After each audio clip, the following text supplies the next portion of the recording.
Hello everyone, welcome to success classes. I am Gaurav Soin और आज एक अनदर इम्पॉर्टेंट वीडियो के साथ हम आपके सामने आए हैं और वो है application of ICT in research. अगर मैं इस टॉपिक की बात करूं और आप मुझसे अगर ये पूछें कि ये टॉपिक आपने क्यों चुना, तो इसके दो इम्पॉर्टेंट रीज़न हैं। पहला तो ये अगर अगर अगर आप एनटीए जेआरएफ या फिर नेट की तैयारी कर रहे हैं तो उसमें ये एक सेपरेट चैप्टर है यूनिट 2 के अंदर। यूनिट 2 है रिसर्च एप्टीट्यूड, उसके अंदर लास्ट सेकंड चैप्टर है application of ICT in research. और दूसरा कारण मेरा ये है कि मैं ये वीडियो लेके आया हूँ, वो ये है कि इंफॉर्मेशन और कम्युनिकेशन टेक्नोलॉजी का आज की डेट में बहुत ही ज़्यादा रेलेवेंस हो गया है और बहुत ही ज़्यादा इंपॉर्टेंस हो गया है। और वो इंपॉर्टेंस और रेलेवेंस क्यों हुआ है, वो इसीलिए हुआ है because ICT saves time, cost and efforts. ये तीनों चीज़ें जो हैं हमारी सेव होती हैं और एक कम टाइम में, कम एफर्ट्स के साथ, कम कॉस्ट के साथ जो है हम इंफॉर्मेशन कलेक्ट कर सकते हैं, हम डाटा एनालिसिस कर सकते हैं, हम उसके बाद पोस्ट डाटा एनालिसिस कर सकते हैं। ऐसी बहुत सारी चीज़ें जो हैं हम इस वीडियो में डिस्कस करने वाले हैं। तो अगर आप हमारे चैनल पे नए हैं तो फटाफट पहले इसको सब्सक्राइब कर लीजिए, साथ ही साथ बेल आइकन को भी हिट करिए, जिससे जो भी इंपॉर्टेंट अपडेट हम आपको देना चाहते हैं वो आपको टाइमली मिल जाए। और हमारा टेलीग्राम चैनल भी है जिसका लिंक डिस्क्रिप्शन बॉक्स में दिया हुआ है। अगर आप हमसे कम्युनिकेट करना चाहते हैं, कोई क्वेरी है आप पूछना चाहते हैं, तो डायरेक्टली आप उस टेलीग्राम चैनल में ज्वाइन करने के बाद हमसे पूछ सकते हैं। हमारी सक्सेस क्लासेस ऐप भी है जिसमें सारे पीडीएफ्स और ये हमारे जो वीडियोस हैं उन सब की लिंक्स आपको एक्यूमुलेटेड मैनर में मिल जाएंगी, जिससे आप इजीली जो है जो टॉपिक में आपको डिफ़िकल्टी आ रही है आप उसको फाइंड आउट करके उसके वीडियो देख सकते हैं। चलिए विदाउट मच अडू हम स्टार्ट करते हैं और आईसीटी के बारे में समझते हैं। आईसीटी के अगर मैं ब्रॉड टर्म्स की बात करूं तो आईसीटी जिसकी वजह से सबसे ज़्यादा जो जाना जाता है हम लोगों के बीच में, वो ये है कि it links people to people, है ना। एक इंसान को दूसरे इंसान से ये जोड़ के रखता है, कनेक्ट करता है पीपल को, कनेक्टिंग पीपल। और बहुत सारे ऐसे हम कह सकते हैं सॉफ्टवेयर्स हैं, जैसे लाइक फेसबुक एप्लीकेशंस हैं। हम कह सकते हैं फेसबुक हो गया, व्हाट्सएप हो गया, इंस्टाग्राम हो गया, टेलीग्राम हो गया जिसका मैंने अभी जिक्र किया। और ये सब चीज़ें किसकी वजह से आई? ये सब चीज़ें आई हैं इंफॉर्मेशन और कम्युनिकेशन टेक्नोलॉजी की वजह से, जिसमें टेक्नोलॉजी की वजह से या टेक्नोलॉजी की मदद से हम क्या कर सकते हैं, हम इंफॉर्मेशन की शेयरिंग कर सकते हैं और साथ ही साथ हम एक पर्सन से दूसरे पर्सन के साथ कम्युनिकेट कर सकते हैं। इसके अलावा हम सिमुलेशन और इवैल्यूएशन भी कर सकते हैं। अगर मैं थोड़ा सा और ब्रॉड लेके जाऊँ, ये तो हम लोगों ने जस्ट इंफॉर्मेशन शेयरिंग और कम्युनिकेशन की बात हुई।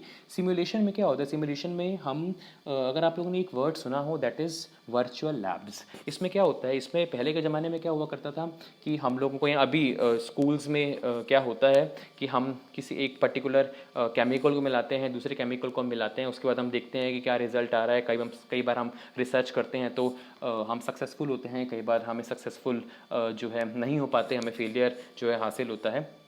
तो आज की डेट में क्या है कि इन सब चीज़ों को, कॉस्ट को बचाने के लिए, केमिकल की कॉस्ट है, जो एफर्ट्स हम लोग एक बीकर से दूसरे बीकर में डाल करके कुछ ना कुछ बना रहे हैं, उन सब की जो है वो कॉस्ट बच सकती है। और वो किसकी वजह से बची है? वो बची है सिर्फ और सिर्फ इंफॉर्मेशन और कम्युनिकेशन टेक्नोलॉजी की वजह से। तो ये होता है वर्चुअल लैब। इसलिए यहाँ पे बोला है लैब, और वर्चुअल इसलिए बिकॉज यहाँ पे हम वर्चुअली क्या कर रहे हैं, केमिकल्स को मिक्स करके कुछ ना कुछ एक्सपेरिमेंट कर रहे हैं। और हमें बिल्कुल भी घबराने की और बिल्कुल भी अपनी कॉस्ट लगाने की, अपने एफर्ट्स लगाने की ज़रूरत नहीं है, बिकॉज ये सब चीज़ें क्या हो रही है, ये सब चीज़ें वर्चुअली हो रही है without involving any cost, without involving the cost of beaker और केमिकल। ठीक है। और हमें अगर सपोज कोई एक्सपेरिमेंट वगैरह करते हैं, रोबोटिक्स हो गया, आर्टिफिशियल इंटेलिजेंस हो गया, ये सब भी सिमुलेशन के अंदर ही आते हैं। और आज की डेट में देखिए कितना एलेक्सा हो गया या और बहुत सारे ऐसे करके जो गैजेट्स आते हैं जिससे आप अपनी एसी को ऑन कर सकते हो, स्विच ऑफ कर सकते हो, अपनी लाइट्स फैन ऑन कर सकते हो। ऐसे बहुत सारे जो है इनोवेशंस आए हैं, डेवलपमेंट हुए हैं। It is only and only because of information and communication technology.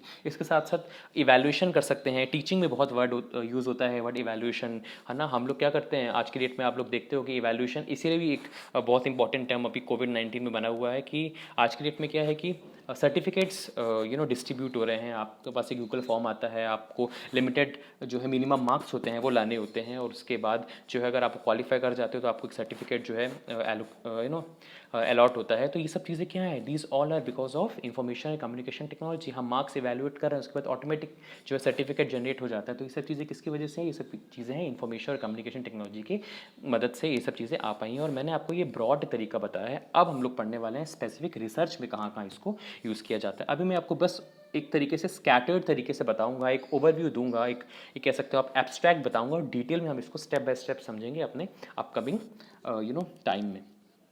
पहला क्या है, लिटरेचर सर्च। हम सब जानते हैं कि लिटरेचर सर्च जो है ये हम करते ही ऑनलाइन है।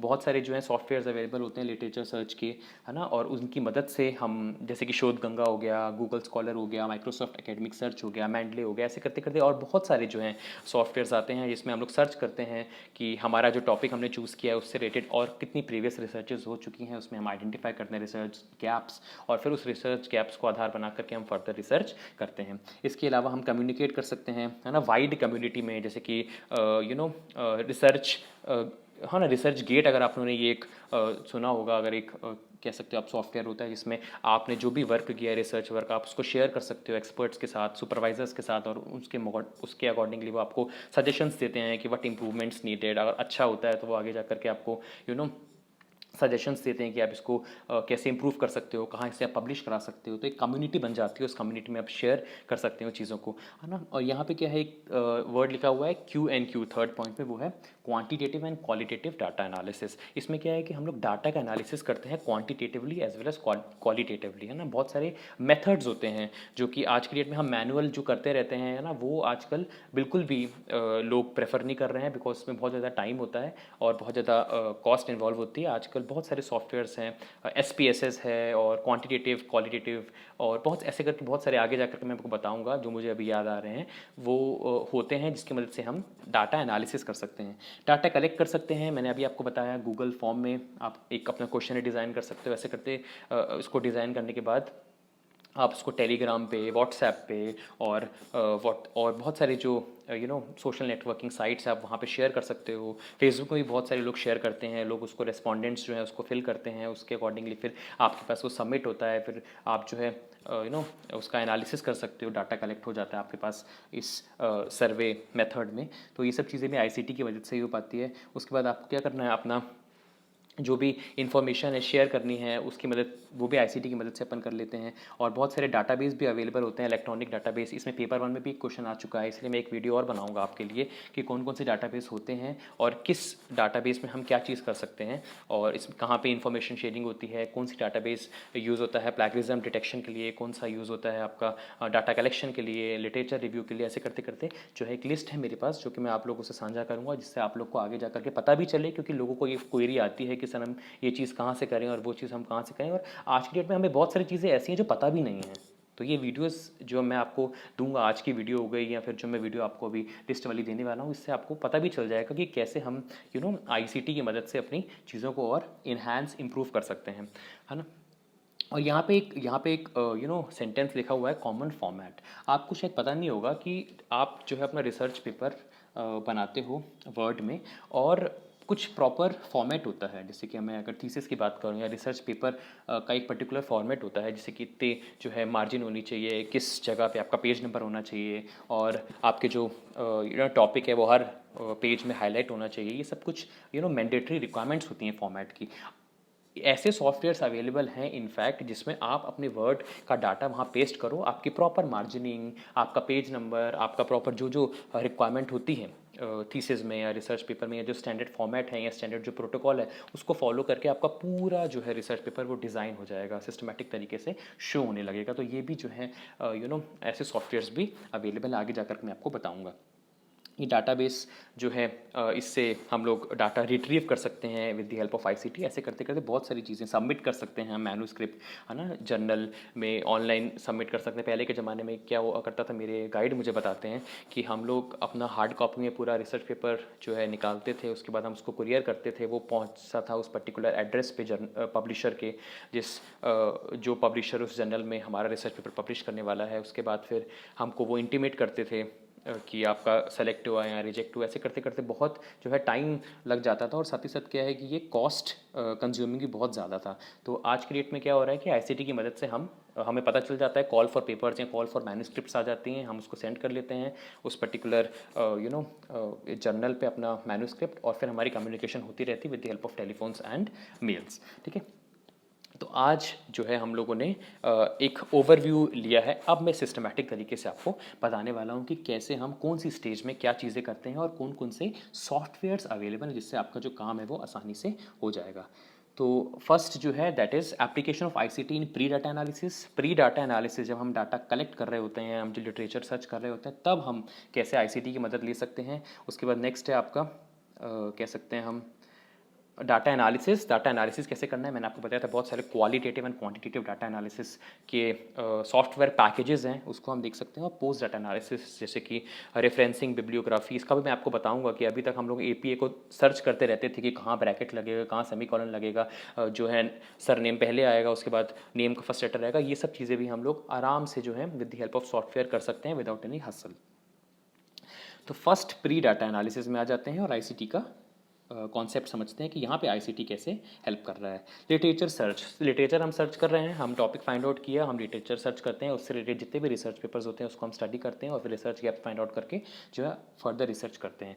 ये तो आप काफ़ी कुछ जानते होंगे कि ये जो है बहुत ही कुछ सॉफ्टवेयर मैं आपको बता रहा हूँ वो बहुत ज़्यादा पॉपुलर हैं। और डाटाबेस, सॉरी, जो कुछ डाटाबेस है या सर्च इंजन है वो बहुत ज़्यादा पॉपुलर हैं। उसमें से एक है आपका शोध गंगा, जहाँ पे आपको जो है बहुत सारे it is considered as a reservoir of thesis. तो यहाँ पे आपको जो है जितने भी थीसिस हैं उनका आपको एक संग्रह मिल जाएगा, जहाँ पे आप जो है अपने टॉपिक्स रिलेटेड थीसिस को फाइंड आउट कर सकते हो, उसको पढ़ सकते हो और उसके अकॉर्डिंगली फिर रिसर्च गैप्स फाइंड आउट कर सकते हैं। एक तो मैंने आपको शोध गंगा बता दिया, फिर आपको नेक्स्ट बताना चाहता हूँ दैट इज़ गूगल स्कॉलर, है ना। ये भी एक डाटाबेस है या सर्च इंजन है जिसमें हम लोग जो है अपने टॉपिक्स रिलेटेड जो है रिसर्चेस को फाइंड आउट कर सकते हैं। नेक्स्ट है एक माइक्रोसॉफ्ट एकेडमिक सर्च, जो लोग लिख रहे हैं वो सुनते भी जाए। माइक्रोसॉफ्ट एकेडमिक सर्च भी है एक डाटाबेस। उसके बाद एक डाटाबेस है मेंडले। ये जो डाटाबेस बता रहा हूँ मेंडले, ये मल्टीपर्पस है। ये आगे जाकर आपको लिटरेचर ट्रैकिंग में भी मदद करेगा और बिब्लियोग्राफी और रेफरेंसिंग भी की सर्विसेज भी ये देता है, क्योंकि आगे जाकर के मैंने आपको बताया ना कि बिब्लियोग्राफी और रेफरेंसिंग में भी हम यूज़ कर सकते हैं। तो ये सारी जो है फैसिलिटीज़ मेंडले जो डाटाबेस है वो देता है। और एक होता है SSRN, है ना। ये भी एक जो है सर्च इंजन या डाटाबेस आप कह सकते हो, जहाँ पे आप अपने टॉपिक से रिलेटेड लिटरेचर को सर्च कर सकते हो और उसको रिव्यू कर सकते हो। फिर आ गए हम कंटेंट सर्च में। कंटेंट सर्च मतलब होता है कि मैंने आपको बताया था, जितने लोगों ने मेरी वीडियो देखी है रिसर्च पेपर की, उसमें मैंने आपको बताया था कि एब्स्ट्रैक्ट के बाद कीवर्ड्स क्यों यूज़ होते हैं। कीवर्ड्स यूज़ होते हैं जिससे जो इंसान उस पर्टिकुलर टॉपिक से रिलेटेड या उस पर्टिकुलर वर्ड से रिलेटेड रिसर्च कर रहा है तो उसको आसानी से जो है आपका रिसर्च पेपर मिल जाए, इसीलिए कीवर्ड्स जो हैं एब्स्ट्रैक्ट के बाद लिखे होते हैं। ठीक है, ये होता है कंटेंट सर्च। और इसमें क्या होता है, हम भी जानते हैं कि जैसे हम सपोज़ यूजीसी केयर लिस्ट में हम लोग फाइंड आउट करें तो हम सिर्फ लिखते हैं कॉमर्स, तो कितने सारे आ जाते हैं, है ना। जो जिन्होंने अपने टॉपिक या थीम में कॉमर्स वर्ड यूज़ किया है, ये भी आता है कि इंटरनल आपको चाहिए कि अंदर कॉमर्स यूज़ हुआ है या टॉपिक में कॉमर्स वर्ड यूज़ हुआ है, आपको ये चीज़ चाहिए। तो ये सब चीज़ें क्या हैं, ये सब कीवर्ड्स ही तो हैं। अगर आप उस कीवर्ड को यूज़ करोगे तो आगे जा करके क्या होगा, आगे जा करके जो भी इंसान होगा उसको इजीली फाइंड आउट कर सकता है। और आपका बेनिफिट है एज ए रिसर्चर, आपको साइटेशंस मिलेंगे। जितनी ज़्यादा साइटेशंस मिलेंगी उतना ज़्यादा आपका रिसर्च वर्क की इंपॉर्टेंस और अहमियत होगी। तो कंटेंट हम सर्च कर सकते हैं उस पर्टिकुलर टॉपिक या उस पर्टिकुलर कीवर्ड को डाल करके, और जितने भी रिसर्चेज हुए हैं उस पर्टिकुलर टॉपिक पे, वो सारे के सारे आपके आंखों के सामने आ जाएंगे और आपको बिल्कुल भी उसको फाइंड आउट करने की ज़रूरत नहीं है कि हम इस पर्टिकुलर डाटाबेस में जाएं और फिर ढूंढे एक एक करके। वो सारे जो है पूरी लिस्ट आ जाती हैं आपके सामने। तो ये होता है कंटेंट सर्च, और ये कैसे हम करते हैं, with the help of keywords.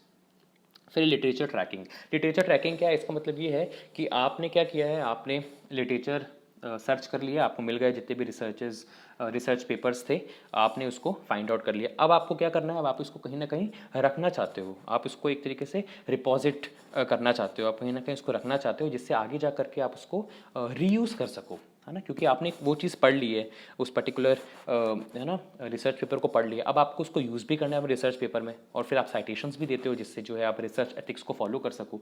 तो आपको कहीं ना कहीं उसको रखना पड़ेगा ना। तो वो होता है लिटरेचर ट्रैकिंग। लिटरेचर ट्रैकिंग में हम क्या करते हैं, ऐसे बहुत सारे मैं कह सकता हूँ, मैंडले जो मैं आपको बता रहा हूँ ना, ये मैंडले यही एक तरीके से हम कह सकते हैं एक ऐसा डाटाबेस है जिसमें लिटरेचर जो है आप लिटरेचर जो लिटरेचर आपने फाइंड आउट किया है अपने टॉपिक से रिलेटेड, उसको आप एक तरीके से रख भी सकते हो। जैसे कि अमेज़ॉन वगैरह में हम क्या करते हैं, कोई प्रोडक्ट हम फाइंड आउट करते हैं तो हम उसको कहाँ डाल देते हैं, हम उसको कार्ट में डाल देते हैं, जिससे अभी हमारा मन नहीं है सपोज उसको लेने का, तो हम बाद में उसको 4 दिन बाद 5 दिन बाद अगर हम उसको फाइंड आउट करना चाहें तो हमको आसानी से वो कार्ट में मिल जाए। तो सेम चीज़ जो है वो लिटरेचर ट्रैकिंग में भी होती है।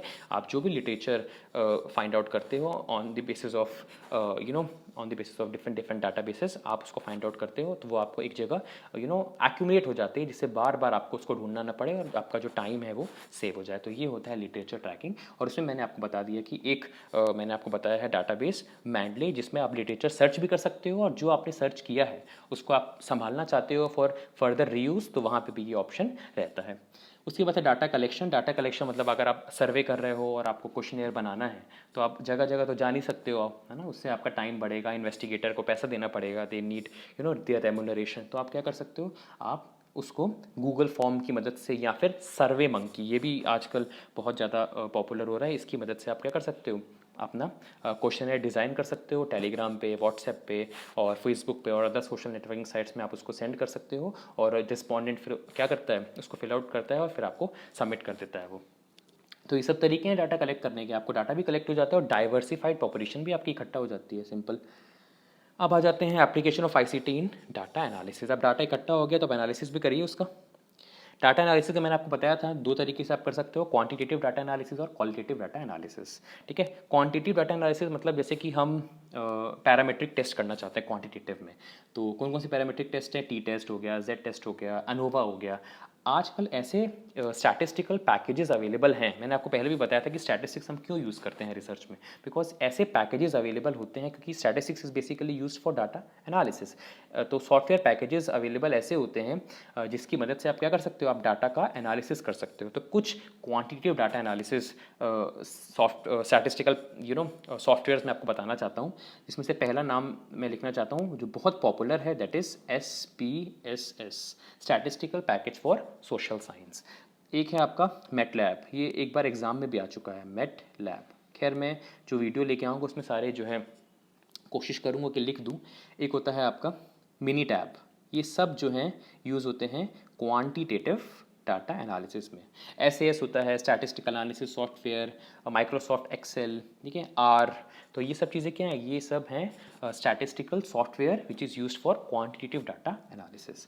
फिर है आपका क्वालिटेटिव डाटा एनालिसिस। ठीक है, जब आपको क्वालिटेटिव रिसर्च कर रही है, ये यूज़ हो रही है जब आप ये डाटा एनालिसिस करोगे जब आप क्वांटिटेटिव रिसर्च करते हो, और क्वालिटेटिव डाटा एनालिसिस करके जब आप क्वालिटेटिव रिसर्च करते हो। उसके भी कुछ स्टैटिस्टिकल सॉफ्टवेयर पैकेजेस अवेलेबल हैं, जैसे कि वीवो, है ना, एटलस डॉट TI, है ना, मैक्सक्वाडा, ये सब क्या है, these all are statistical software packages जो आपके डाटा को एनालिसिस करने में मदद करेंगे। तो मैंने क्वांटिटेटिव बता दिया आपको डाटा एनालिसिस, और क्वालिटेटिव बता दिया, और इसके कुछ है ना स्टैटिस्टिकल सॉफ्टवेयर पैकेज बताए जिसकी मदद से आप डाटा एनालिसिस इजीली कर सकते हो, मैनुअली करने की आपको कोई भी नीड नहीं है।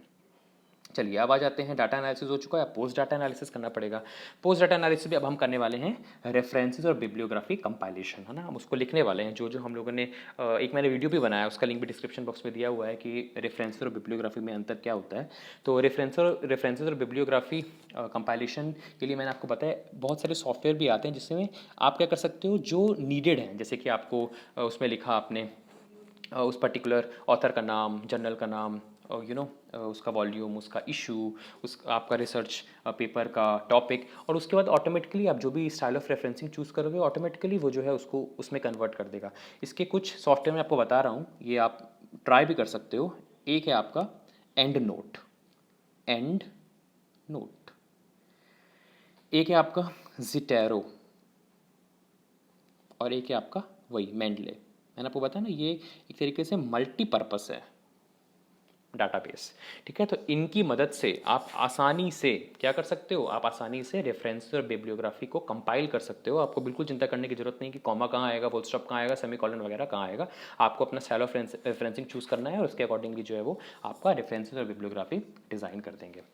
अब आ गए अपन article, thesis, dissertation, discussion among researchers and supervision. याद है हमने आगे पढ़ा था कि आप कोई रिसर्च पेपर बनाते हो, आप उसको क्या करते हो, आप अपने सुपरवाइज़र से चेक कराना चाहते हो, उनका रिव्यूज़ लेना चाहते हो, एक्सपर्ट्स से आपको कम्युनिकेट करना है to show your research work to them and find out whether it is appropriate और not, whether it is meeting standards और नॉट, करेक्ट और नॉट। उसके लिए भी क्या है, दो बेसिकली वेबसाइट्स हैं जिसमें आप लोग अपने जो रिसर्चर और सुपरवाइज़र है वो कम्युनिकेट कर सकता है।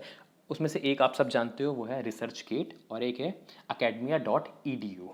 रिसर्चगेट एंड academia.edu, जिसमें रिसर्चर्स और सुपरवाइजर्स संपर्क कर सकते हैं, है ना, वो अपने रिसर्च वर्क को शेयर कर सकते हैं, जिससे कोई इंसान को किसी चीज़ की नॉलेज है वो उसको रिव्यू कर सकता है और अपने फीडबैक दे सकता है, जिससे वो मॉडिफिकेशंस कर सकता है इंसान। ठीक है, आगे जा करके जब आप थीसिस वगैरह करोगे ना, तो आपको बहुत मदद मिलेगी, है ना, आगे जा करके इन सब वेबसाइट्स की। तो अगर आपको डिस्कशन करना है अपने सुपरवाइजर्स के साथ, so what are the websites that are available, academia.edu and ResearchGate. फिर प्लैगियरिज्म डिटेक्शन, इसकी वीडियो मैं ऑलरेडी बना चुका हूँ, ये बहुत ज़रूरी है before submitting your research to any publisher और इन एनी जर्नल, बिकॉज आपको ये जानना है कि आपका जो है प्लैगियरिज्म कम से कम होना चाहिए, है ना। ये जो है प्लैगियरिज्म जो है वो एक ऐसी चीज़ है जो अनएथिकल है और रिसर्च एथिक्स के खिलाफ है। तो मेक श्योर कि जब भी आप रिसर्च पेपर बना रहे हो या फिर आप रिसर्च प्रपोजल बना रहे हो, बहुत सारे लोग अभी प्रपोजल बना भी रहे होंगे, तो प्लैगियरिज्म डिटेक्ट जरूर करें। और इसके भी बहुत सारे जो हैं सॉफ्टवेयर्स अवेलेबल हैं। एक वीडियो मैंने बनाई हुई है, उसका लिंक डिस्क्रिप्शन बॉक्स में मैंने दे दिया है, आप देख सकते हो। वैसे कुछ सॉफ्टवेयर जिनका नाम बताना चाहता हूँ, वही है Grammarly, article checker, Turnitin, DupliChecker, ये सब ऐसे सॉफ्टवेयर्स हैं और ये फ्री हैं, है ना। ये फ्री सॉफ्टवेयर्स हैं जिसमें आप अपने कंटेंट को कॉपी कर सकते हो और जो है चेक प्लैगियरिज्म का बटन दबा सकते हो और आपको परसेंटेज पता चल जाएगी कि कितनी परसेंटेज आपका प्लैगियरिज्म है, और उसको आप कम से कम करो। स्टैंडर्ड्स बोलते हैं it should be minimum, but वैसे अगर आपको एक थ्रेशोल्ड लिमिट चाहिए तो 15% से कम आपका प्लैगियरिज्म होना चाहिए, इतना एक्सपर्ट्स और एक स्टैंडर्ड बनाया हुआ है। वैसे तो कम से कम होना चाहिए, पर 15% से it should not be more than 15%, it should always be less than 15% your plagiarism का परसेंटेज। अब प्लैगियरिज्म भी चेक हो गई, अब क्या बचा हुआ है, अब सबमिशन बचा है, तो सबमिट करो। मैंने आपको बताया था, ये तो बहुत अच्छा तरीका है, आप फाइंड आउट करो, है ना। आजकल तो इतना अच्छा तरीका है, इसकी भी मैं वीडियो बना चुका हूँ, स्कोपस इंडेक्स्ड और वेब ऑफ साइंस वगैरह पे अगर आप पब्लिश करना चाहते हैं, यूजीसी के लिस्ट में पब्लिश करना चाहते हो, आपको बिल्कुल भटकने की ज़रूरत नहीं है। आप टाइप करो उस पर्टिकुलर जैसे आप सपोज यूजीसी के लिस्ट में पब्लिश करना चाहते हो, मैं एग्जांपल देना चाहता हूँ, ग्रुप 1 में गए, आप सर्च करो कॉमर्स, सारे के सारे आपके पास आ जाएंगे जितने भी यूजीसी अप्रूव्ड जर्नल्स हैं। ग्रुप 2 में आते हैं आपके ग्लोबली रिकॉग्नाइज्ड जर्नल्स। अब आप क्या किया, आपने उस पर्टिकुलर जर्नल को क्लिक किया तो लिंक मिल जाएगी आपको उस पर्टिकुलर जर्नल की होम पेज में जाने की। बस कितना सिंपल है, ये सब आईसीटी की वजह से ही हो पाया है ना। ना उसको ढूंढना, ना उसको गूगल में सर्च करना, आसान से लिंक्स बनी हुई हैं जिसकी मदद से आप जो है अपनी डेस्टिनेशन तक पहुंच सकते हो। तो अगर आपको मैन्युस्क्रिप्ट सबमिट करानी है किसी जर्नल में, देन आसानी से आप कॉल, अगर कोई पर्टिकुलर जर्नल जो है वो पब्लिश कर रही है रिसर्च पेपर्स, तो आप वहाँ पे अपना मैन्युस्क्रिप्ट सबमिट कर सकते हो और अपनी डिटेल्स लिख सकते हो, कॉन्टैक्ट नंबर और मेल आईडी वगैरह। और फिर क्या होगा, फिर आपका जो है उनके साथ कम्युनिकेशन बना रहेगा और फिर आगे जा कर के वो जो है आपको इन्फॉर्मेशन देते रहेंगे कि आपको जो है ऑथर डिक्लेरेशन वगैरह या कॉपीराइट फॉर्म जो है आपको फिल करना है, जिससे आगे जा कर के हम आपका रिसर्च जो है वो पब्लिश कर सकें अपने जर्नल के अंदर। तो ये एक वीडियो थी जो मैंने आपको बताई, और आईसीटी का रेलेवेंस बताया मैंने आपको कि आईसीटी का क्या रेलेवेंस है रिसर्च में। पहले मैंने कुछ ब्रॉड आईसीटी को कवर करने की कोशिश की है और फिर मैंने रिसर्च में उसका इंपॉर्टेंस बताया है, और आई होप आपको काफ़ी कुछ नॉलेज पता चली होगी, बहुत सारे सॉफ्टवेयर्स पता चले होंगे। वैसे एक अलग वीडियो भी बना हुआ है जिसमें सारे के सारे जो है सॉफ्टवेयर्स की मैं एक लिस्ट दूँ आपको, जिससे आपको अगर एग्जाम में कभी पूछा जाता है तो आपको पता चल जाए, और साथ ही साथ आपको बेसिक अंडरस्टैंडिंग के लिए भी पता होना चाहिए in order to save your time, cost and efforts, which is the essence of information and communication technology. पसंद आया हो तो लाइक करिएगा, कमेंट भी जरूर करिएगा अगर पसंद आया हो, बिकॉज इससे हमें मोटिवेशन मिलता है, और शेयर करिए जिससे ज़्यादा से ज़्यादा लोगों तक ये पहुंच सके। Thank you so much and have a very nice day ahead.